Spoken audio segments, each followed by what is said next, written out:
On poursuit avec le directeur général de Mission internationale des marins du Saguenay. Il s'agit bien sûr de Denis Côté qui est avec nous. Bienvenue à l'émission. Merci, François. Écoute, on va commencer par faire un rappel sur Mission internationale des marins du Saguenay. De quoi il s'agit comme organisme? C'est un organisme qui existe depuis 12 ans, qui offre des services, qui essaie de rendre le séjour des marins le plus agréable possible ici. Nous autres, notre but, c'est vraiment qu'ils puissent se détendre, sortir de leur milieu, puis avoir accès à des communications.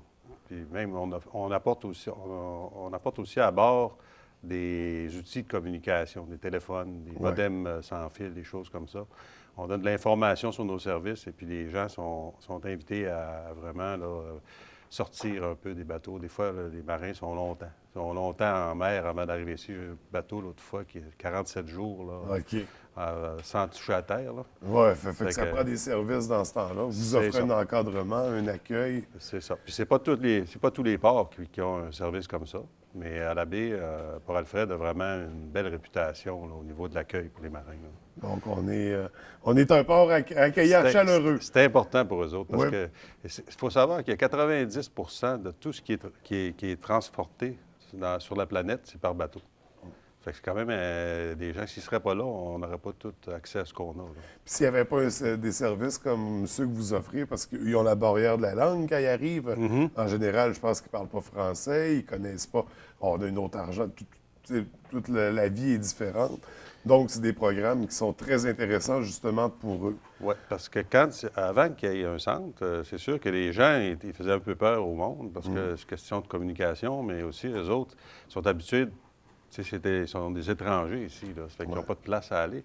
Ça fait que c'était un peu... Mais là, au moins, on apprend à connaître ces gens-là, puis c'est des gens vraiment intéressants à connaître. Oui, absolument. Justement, si on identifiait les services que vous offrez, à quoi ça ressemble à partir du moment où ils arrivent, qu'est-ce qu'ils peuvent faire? On a parlé des cellulaires que vous allez porter sur les bateaux pour qu'ils puissent communiquer avec leur famille. Puis c'est quoi sinon les services de Mission internationale des marins du Saguenay? OK. À l'arrivée de chaque navire, moi, je vais à bord pour offrir des services. Présentement, il y a, je dirais, peut-être un 15 des bateaux qui sont déjà équipés d'Internet à bord tout le temps. Là. Ça, c'est un choix que les compagnies font pour garder leurs employés. Mais souvent, ils vont couper un poste pour pouvoir se payer ça. Mais les gens, en général, sont très, très intéressés. Ils sont comme affamés. Tu rentres, puis là, « Hey, you have SIM card, you have SIM card, you have modem, you have modem. » Puis on vend aussi des SIM cards internationales, des SIM cards qu'ils peuvent utiliser partout dans le monde, qu'ils peuvent utiliser dans leur téléphone intelligent pour avoir accès à Internet aussi, pour faire des textos dissous partout dans le monde, puis des cartes d'appel aussi. Ça dépend des pays. Il y a des pays qui ont des infrastructures de communication bien organisé, puis ça coûte pas cher pour appeler. Il y en a d'autres, c'est très compliqué. À ce moment-là, il y en a d'autres, c'est par Internet, à ce moment-là, par Skype, là, qui peuvent utiliser les services. On nous offre aussi services d'accompagnement. On travaille en étroite collaboration avec l'Agence maritime du port. Si on a besoin de voir un médecin, avoir des vaccins ou dentistes ou ces choses-là, on va s'assurer de les accompagner, d'offrir le service de traduction, de suivi. Tout ça. Et puis, s'ils veulent aller magasiner, on offre aussi le service de transport pour le centre d'achat, ces choses-là. Et puis, il y a le centre comme tel qui peut venir se relaxer. C'est un grand local avec table de billard et de ping-pong. On a des écrans TV. Ils peuvent regarder la télévision aussi. Puis, on a 6 postes où ils peuvent faire de l'Internet, faire du Skype. On a des postes avec des écouteurs et puis la webcam. Là. Puis on nous offre des produits dont ils peuvent avoir besoin s'ils n'ont pas s'ils n'ont pas le temps de sortir ou des choses comme ça. Tous les produits d'hygiène personnelle. Et puis, brosse à dents, ces choses-là. Puis des friandises aussi, toutes sortes de choses. Il n'y a pas d'alcool, mais on a des friandises puis des boissons gazeuses. Puis quand ils arrivent, comment ça fonctionne pour eux au niveau de l'hébergement? Est-ce qu'ils retournent coucher sur le bateau ou... Fait qu'il n'y a pas... Non, eux autres, ils retournent, ils vivent toujours sur le bateau. Ils vivent toujours sur le bateau. Sauf qu'on a un service d'hébergement pour ceux qui arrivent, parce que les autres, c'est des contrats d'une durée fixe, fixe plus ou moins un mois, là, de 9 mois en général. Mais c'est comme quand tu travailles dans Bay James, tu arrives en avion, puis tu repars en avion. C'est que les autres, quand ils arrivent, puis des fois, il peut y avoir un délai, comme on voit, les bateaux sont à l'angle, ces choses-là. Fait que si il y a un délai au niveau de l'accessibilité du bateau. Bien, nous autres, on va offrir l'hébergement en attendant. OK. Fait que les marins peuvent aller manger dans un restaurant en bas, puis nous autres, à la fin, on va ramasser toutes les factures, puis on va facturer à la compagnie Rio Tinto qui va facturer à l'armateur. OK. Puis après ça, le chemin inverse pour se faire payer. Donc, je comprends le principe. Et tous ces services-là, c'est ça, c'est de l'encadrement, ça prend des sous. Oui, Donc, il y a du financement qui se fait. Justement, vous êtes en campagne de financement présentement. exact. C'est quoi la campagne? La campagne, c'est une campagne annuelle qu'on fait depuis plusieurs années et qui nous aide à compléter les besoins financiers de l'organisme parce qu'on arrive, à chaque année, on arrive à boucler les Ouais, comptes. Tu sais, ouais, on arrive, on ne fait pas de profit. C'est sûr qu'on a un petit profit avec tous les services qu'on offre aux marins. On a aussi un montant qui est prélevé de la part du port sur chaque navire qui vient. On a un montant qui nous est versé OK. annuellement. C'est pas énorme, mais on peut dire qu'on a à peu près 80 de notre budget qui est comblé. Puis il nous manque encore un 20 habituellement.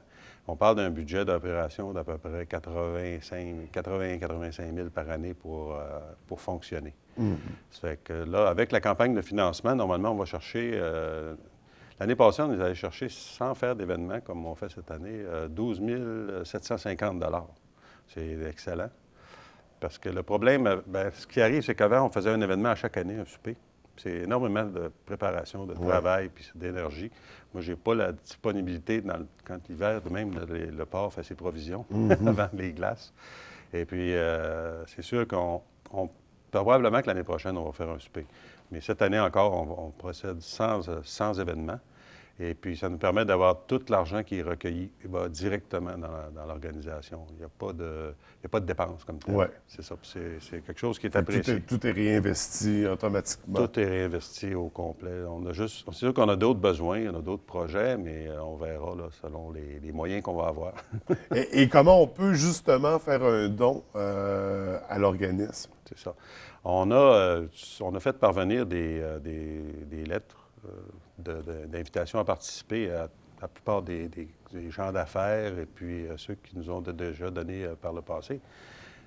Vous pouvez me communiquer avec moi. Mon numéro de cellulaire, c'est le 418-817-3244. C'est donc le moyen le plus simple. Si vous voulez faire un don, vous pouvez m'appeler. Je peux même aller le recueillir ou je vous donner l'adresse ou le faire parvenir. L'adresse, je peux vous donner l'adresse si vous voulez aussi. Oui, on peut la mentionner. Ça... OK. C'est le 1694 rue Sirois, à la baie. C'est le G7B 2S3. 2S3. 2S3. Donc, pour ceux qui veulent faire un don directement, puis c'est ça. C'est à l'attention du MIMAS, M-I-M-A-S, Mission internationale des marins au Saguenay. Des marins au Saguenay. Et là, présentement, on envoie, il y a des bateaux sur l'eau. On avait déjà parlé par le passé qu'il y a beaucoup de marins qui étaient de provenance des Philippines. Et là, on sait très bien, en tout cas, moi qu'on n'écoute pas la télévision, qu'on ne suit pas les médias, on sait ce qui se passe, ce qui se déroule présentement aux Philippines. Comment ça va pour eux? Là? Parce qu'on en a présentement des Philippins. Ça doit être la panique générale. Ils doivent vouloir avoir accès aux ordinateurs, au téléphone. Comment ça se déroule présentement, leur réalité? OK. C'est surprenant parce que c'est des gens qui sont très résilients. Ils sont vraiment ils ont une force de caractère spéciale parce qu'ils ont beaucoup d'humour, ils ont beaucoup de... Mais j'en ai qui nous partagent quand même leurs inquiétudes parce que c'est quand tu vois à la télévision, par exemple, que toute la vague qui a remporté des maisons, on dit, est-ce qu'ils étaient encore à la maison, les gens? Tu sais, parce que c'est les gens qui connaissent. Puis est-ce qu'ils étaient encore dans les maisons où ils ont réussi à se réfugier puis ils n'ont pas d'informations? C'est sûr que c'est inquiétant pour eux autres. C'est sûr que c'est très inquiétant pour eux autres. Ils ne laissent pas trop voir. C'est comme ils n'aiment pas parler non plus de ce qui se passe en mer, tu sais, des choses qui vont être difficiles des fois. Là. Mais il faut avoir une capacité spéciale. Mais en général, moi, je prends information, puis auprès des membres d'équipage des bateaux qu'on a présentement ici, je prends toujours l'information. Il y a un membre d'équipage qui est en manque d'informations présentement par rapport à sa famille. La plupart ont déjà reçu l'information qu'ils sont OK. sains et saufs là, dans leur... Fait que ça le soulage beaucoup. Oui. Mais ils sont quand même solidaires des gens de leur pays. Ils reconnaissent qu'il y a un énorme besoin d'aide. C'est incroyable là, ce qui arrive là-bas. Ils sont habitués à ça. Ils me disent, écoute, vous autres, vous avez des tempêtes de neige. Nous autres, on a des tornades. Tu sais. Mais celle-là est spéciale. Ouais. Puis nous autres, je fais la comparaison. Des fois, c'est comme s'il tombait 12 pieds de neige. Une tempête de 12 pieds de neige en 2 jours aussi. Ah, Il y en aurait des morts aussi, du monde étouffé dans la maison. On est habitué aux tempêtes de neige, mais des crises de verglas, il y en a une c'est ça. aux 60 ans. C'est ça. Mais ils ont quand même une capacité de résilience incroyable. Parce que c'est vraiment un milieu stressant. C'est assez difficile pour eux autres. Ils ont réduit le nombre de membres d'équipage c'est la rationalisation aussi. Il faut penser que les compagnies, eux autres, tout le monde veut payer moins cher.